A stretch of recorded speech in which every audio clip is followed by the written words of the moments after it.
When I first started calisthenics, I struggled with some of the foundational movements such as pull-ups, push-ups and leg raises because I had very little strength. But when I incorporated isometric, aka static exercises into my training, my strength increased very quickly. In fact, it surprised me. As an example, in the beginning I could only do 1 or 2 good pull-ups, but after adding isometrics, I got to 5 within just a couple of weeks, which felt awesome. So in this video, I'm going to give you my favourite isometric exercises to build total body strength, more muscle, and help you progress onto those more advanced exercises. Firstly, what are isometrics and why do they work? An isometric exercise involves muscular contraction where the muscle doesn't change length or produce any movement at the joint. For example, holding this water bottle is an isometric contraction because my biceps are engaged without any movement in my arm. Isometrics are particularly good for building strength, but will also increase muscle size. If you have trouble feeling a muscle working, which is typical for beginners,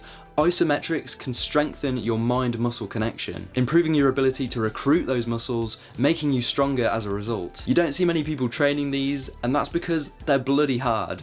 But the upsides are massive, so let's get into the exercises. Holding the top position of the pull-up or chin-up is fantastic for building pull-up strength and building the back and biceps. Maintain your position with your chin above the bar, ideally with your chest in contact with the bar. You can jump into position, or preferably you've got something sturdy to stand on, such as a step ladder, so that you can really lock in that top position. Hold for as long as possible, and when you can't hold any longer, slowly lower yourself back to a dead hang position under control. If you can comfortably maintain a hold for longer than 30 seconds, the variation isn't challenging you enough, move on to a harder one. If you can't make it to 5 seconds, build up your strength with an easier one. An easier variation of this is the bodyweight row hold. If you have rings, I recommend using them, but if not, you can substitute with a long towel or bed sheet thrown over the center of your pull-up bar. The lower you angle your torso to the ground, the more difficult it becomes, so experiment to find the angle that best suits your level.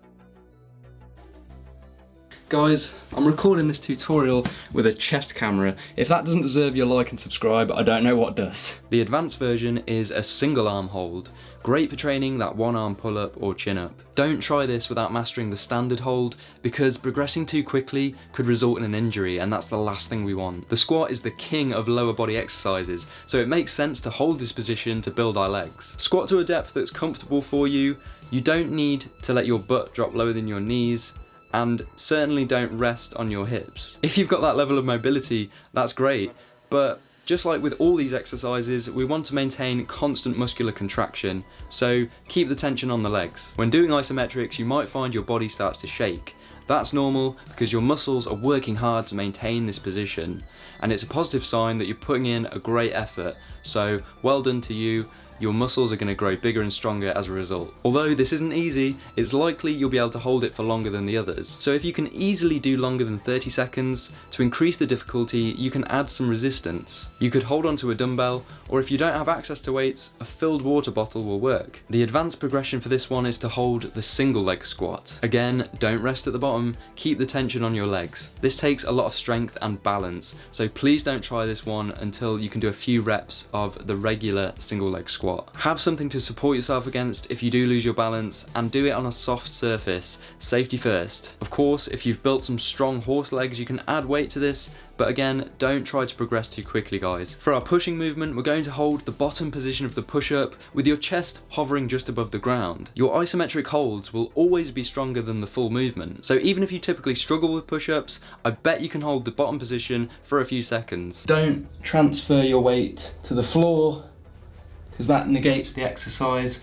You want to keep your chest hovered just above the floor, so we keep the tension on our chest and triceps. If you need to, you can make this easier with a push-up on your knees, or to progress it, you can add a weighted backpack. I find the weighted backpack a handy solution to add extra resistance to an exercise if you don't have access to weight plates or a weight belt. The very advanced version would be the one-armed push-up hold. This one is super tough, and I recommend transitioning to it using archer push-up holds. You'll still have most of the pressure on the single arm, but the extended arm is there to support and balance you. Guys, do these isometrics on a soft surface like a carpet, yoga mat or grass, just to protect yourself in case you fail and collapse. You don't want to be doing that on a hard surface. Lastly, we need an isometric for our core. When it comes to core exercises, the first one that people typically think of are sit-ups. They're not a bad exercise, but I'd argue that static holds are better for strengthening and building your core. And my favourite is the L-sit hold.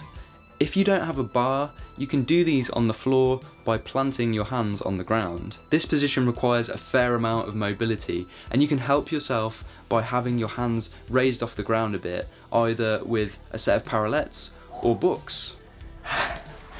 Now I understand why they say knowledge is power. Start with a hold with your legs tucked, and as you get stronger, you can progress the exercise by gradually extending your legs. An even more advanced version is a toes to bar hold. On the ground, it will look more like a V-sit hold.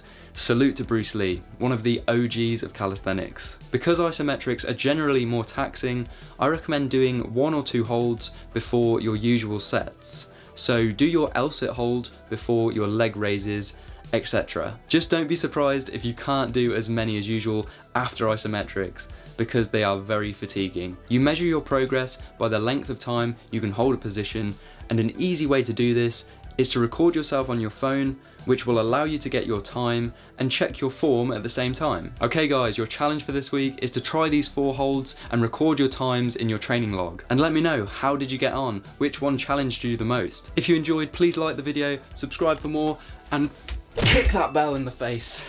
Thanks for watching guys, stay vital.